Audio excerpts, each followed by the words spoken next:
Olá pessoal, tudo bem? Essa aula tem o objetivo de trabalhar com o conteúdo do capítulo 9 do nosso livro de Geografia. E nesse capítulo nós temos a energia elétrica.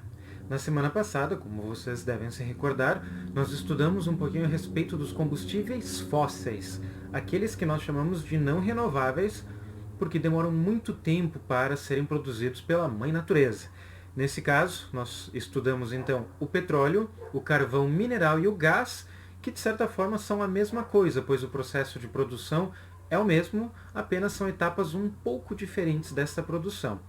Na aula de hoje, então, nós vamos ver um pouquinho a respeito do que é a energia elétrica.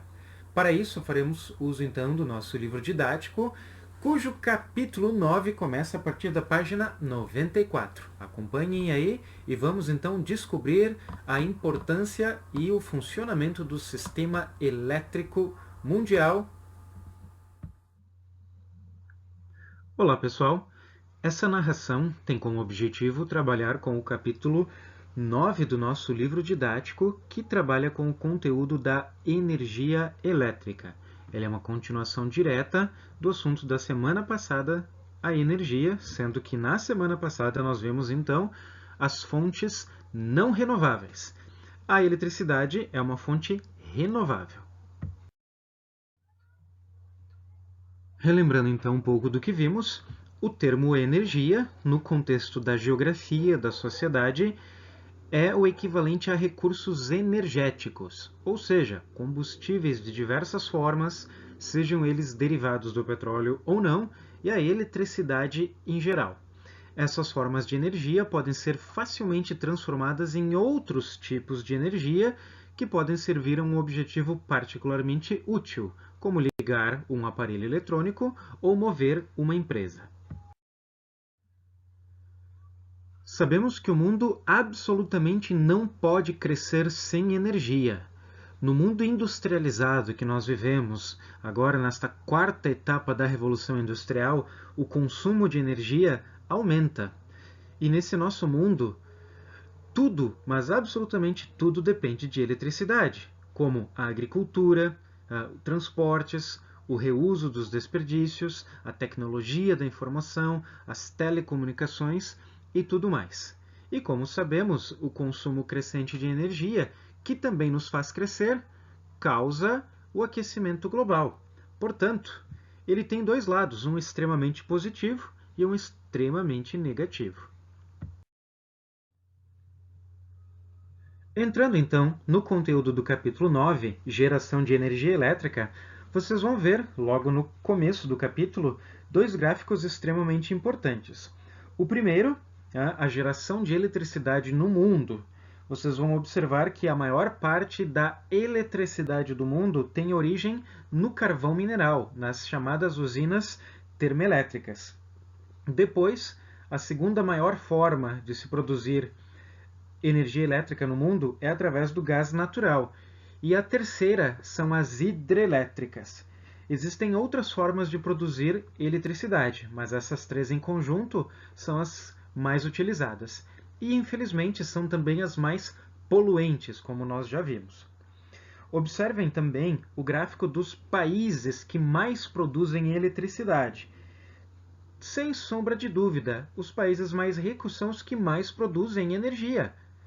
Estados Unidos e China e a Índia, em virtude também do tamanho da sua população. Quanto maior a população e quanto maior a riqueza de um país, mais eletricidade, mais energia ele vai precisar consumir. Na leitura dos capítulos, é muito importante que vocês observem, então, as maneiras de se produzir energia elétrica. Nós podemos produzi-las com as usinas hidrelétricas, com as usinas termoelétricas ou ainda com as chamadas usinas nucleares. Aqui nessa parte nós estamos vendo então dois tipos de usinas. As hidrelétricas, que são as mais utilizadas no Brasil e tecnicamente seriam as menos poluentes, e as termoelétricas. Quando eu falo em hidre ou hidro, eu estou falando de água. E quando eu uso a expressão termo ou terme, eu estou falando de calor.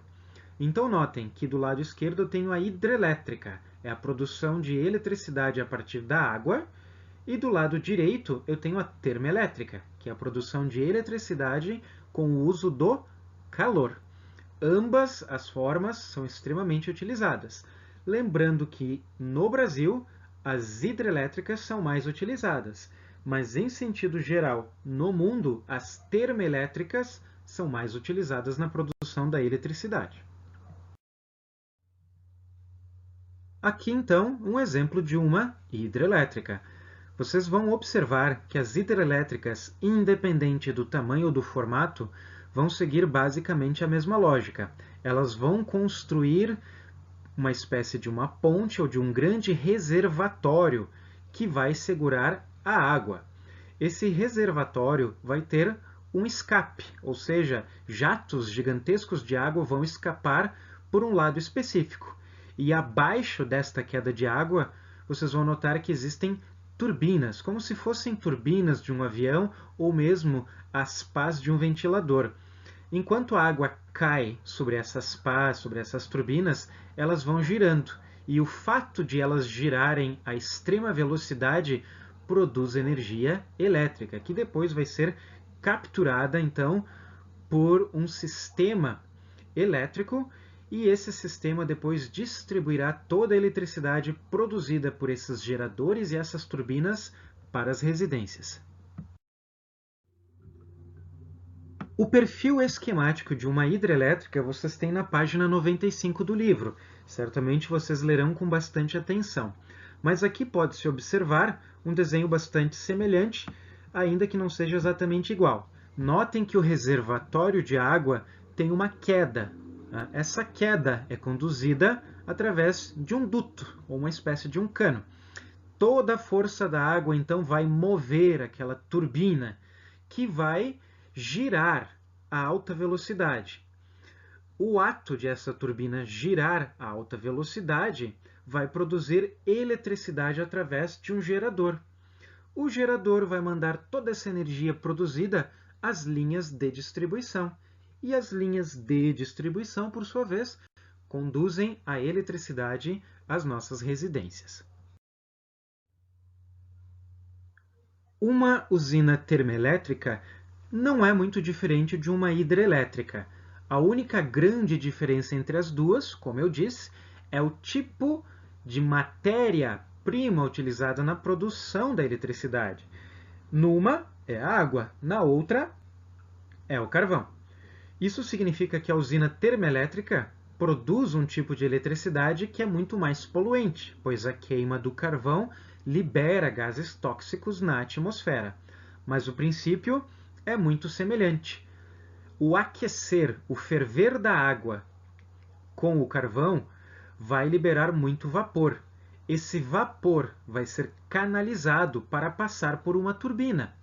Assim como a turbina da hidrelétrica era movida pela queda da água, aqui a turbina vai ser movida pelo vapor que está sendo produzido com a queima daquele carvão. Isso é um processo que nos remete lá à primeira fase da Revolução Industrial, onde as primeiras máquinas produtoras de energia usavam o vapor produzido com a queima do carvão. Então, como eu disse antes, é uma energia extremamente poluente. E, infelizmente, ainda hoje, a maior parte dos países usa esse sistema. Se ele polui mais, por que não se usa, então, as hidrelétricas? Porque, infelizmente, nem todos os países têm quedas d'água ou reservatórios de água potável, doce, suficiente para mover turbinas. Então, os países que têm hidrelétricas são aqueles que realmente têm condições, que têm rios com quedas, com desníveis acentuados, que podem ser trabalhados no sentido de produzir a eletricidade. Muitos outros países não dispõem desses rios e, portanto, não conseguem fazer essas hidrelétricas e precisam, então, trabalhar com as usinas termoelétricas, queimando carvão para produzir energia. E, por fim, nós temos um terceiro tipo de usina que produz eletricidade, que são as usinas nucleares. Mais uma vez, o processo é quase o mesmo. Só que ao invés de usar água ou vapor para gerar uma turbina e produzir eletricidade, aqui se usa os isótopos que estão dentro dos átomos. Se quebra os átomos liberando energia. Essa energia liberada vai aquecer a água que vai mover uma turbina. Então notem que o princípio de aquecer a água para transformar esta água em vapor, que já era utilizado em uma termoelétrica, também vai ser usado aqui, né? Mas não exatamente da mesma forma. Como eu estou usando a quebra do átomo e liberando o calor de dentro do átomo, eu não tenho a poluição residual que o carvão libera. Eu não tenho gás carbônico, eu não tenho os gases do efeito estufa sendo liberados. Por outro lado, na usina nuclear, eu tenho o resto, aquilo que sobra da fração dos átomos, que é o chamado lixo nuclear. É muito difícil de acomodar adequadamente o lixo nuclear, pois ele continua emitindo radiação.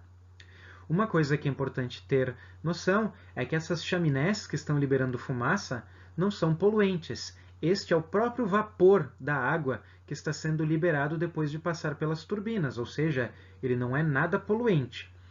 E observem que as usinas, tanto as termoelétricas quanto as nucleares, precisam estar ao lado de um rio, porque eles realmente precisam de muita água para ser fervida o tempo inteiro, para mover aquelas turbinas.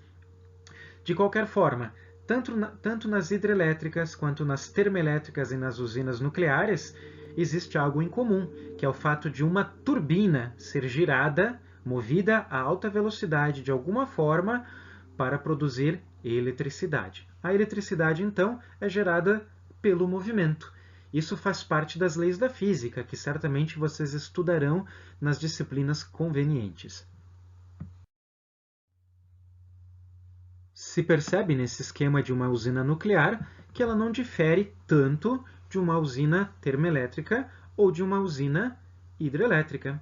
Sempre teremos ali alguma questão relacionada à água, que, fervida ou não, vai girar aquelas turbinas e depois de girar as turbinas, o gerador elétrico vai prover a eletricidade e carregá-la até as torres de transmissão através dos fios. Todos vocês certamente já viram essas torres metálicas gigantescas espalhadas pelos lugares que vocês visitam. Então, se não fossem essas torres de transmissão, com certeza nós não disporíamos de eletricidade em nossas casas. É natural que toda forma de eletricidade, toda forma de produção de energia cause dano ambiental. O grande segredo é conseguir minimizar ao máximo esse dano. As hidrelétricas, em sentido geral, por mais que sejam menos poluentes do que uma usina termoelétrica e por mais que não produzam lixo atômico como uma usina nuclear, elas também causam impactos gigantescos. Afinal, a construção daquela represa inunda diversas áreas, eliminando vida vegetal, faz com que peixes que faziam a desova em determinados locais não consigam mais fazê-lo, o fluxo, o sentido dos rios pode ser alterado, causando seca em um lugar e enchentes em outros lugares. O impacto, infelizmente, é sempre gigantesco. Para a compreensão dessa questão de como a instalação de uma usina hidrelétrica pode causar um impacto ambiental, vocês vão ler com muita atenção as páginas 98 e 99 do livro de vocês. Lembrem-se que o professor sempre dá uma ênfase muito grande na questão prática. Uma coisa é eu entender a energia elétrica, outra coisa é eu transferir isso para a minha vida prática.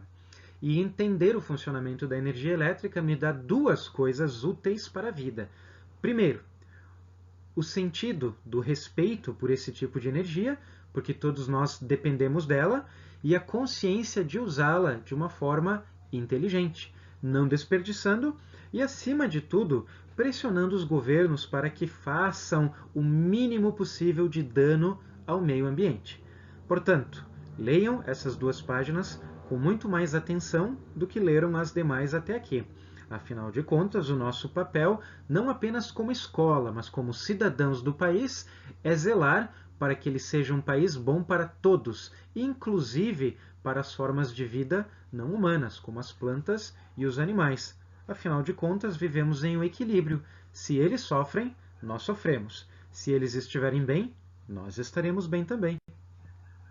Para terminarmos essa aula, vou anexar aqui um pequeno vídeo educativo que vai resumir tudo isso que nós vimos até o momento. Prestem atenção.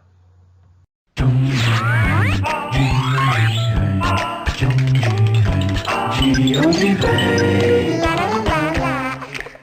15, 16, 17, 18. Uau! Está acabando a minha energia. Estou à beira de um apagão. Nossa! Mãe, que escuridão! O que aconteceu? Xiii, acabou a energia elétrica, Kika. Ué, mas de onde vem a energia elétrica? Ah, a luz voltou. E de onde ela veio? Relaxa, Kika, você está muito elétrica. Ninguém se liga das minhas perguntas. Eu me ligo, Kika. A energia elétrica vem da força dos ventos, dos raios solares, da queima do gás natural e do óleo e da força das águas, como no Brasil. A energia elétrica do nosso país vem principalmente das usinas hidrelétricas. Hidrelétrica? Hidro vem de água e elétrica de eletricidade. Por isso são chamadas de hidrelétricas as usinas que usam a força das águas para produzir eletricidade. É assim, primeiro, as águas das chuvas vão enchendo uma enorme barragem de concreto. Depois, a água sai por tubos enormes e dentro deles ela corre para a usina. Em grande velocidade, passa por turbinas. O movimento da água nas pás da turbina aciona um dínamo. Dínamo? É, Kika. O dínamo é uma máquina enorme que gira bem forte, transformando a energia mecânica em energia elétrica. Mas e se não chover? Aí, os reservatórios ficam com pouca água para acionar as turbinas e o dínamo.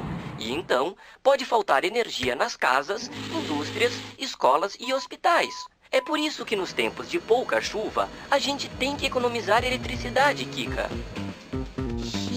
Melhor desligar essa TV. Eba! Chuva! Ué, mas como a energia elétrica chega aqui na minha casa? Para chegar das usinas até a sua casa, a energia elétrica percorre quilômetros a fio, de poste em poste.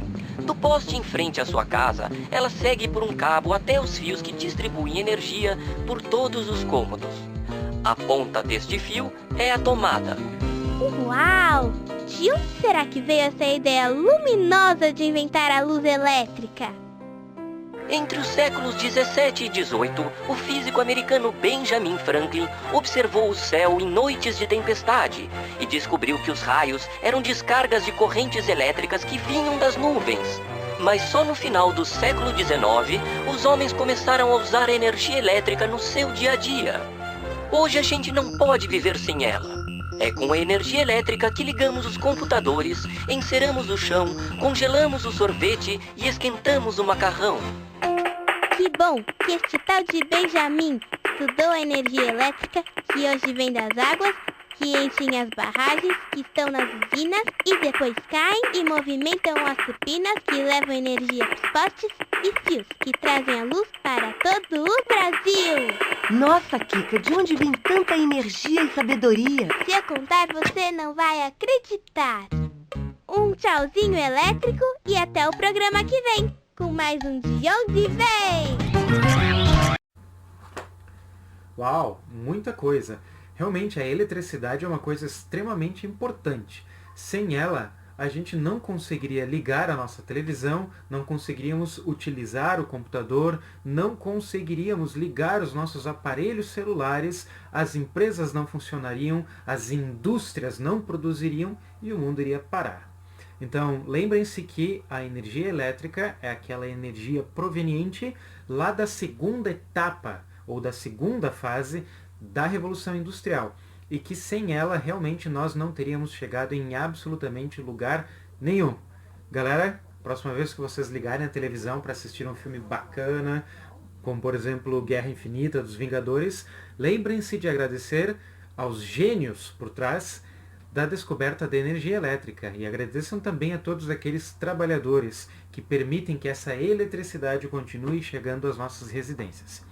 Comentem aí no nosso vídeo, quero ouvir as opiniões de vocês, quero que me digam se os vídeos estão ficando bons, se eles estão ficando criativos, e façam comentários também sobre o conteúdo, gostaria muito de escutar a opinião de todos vocês. Um abraço e até a nossa próxima aula.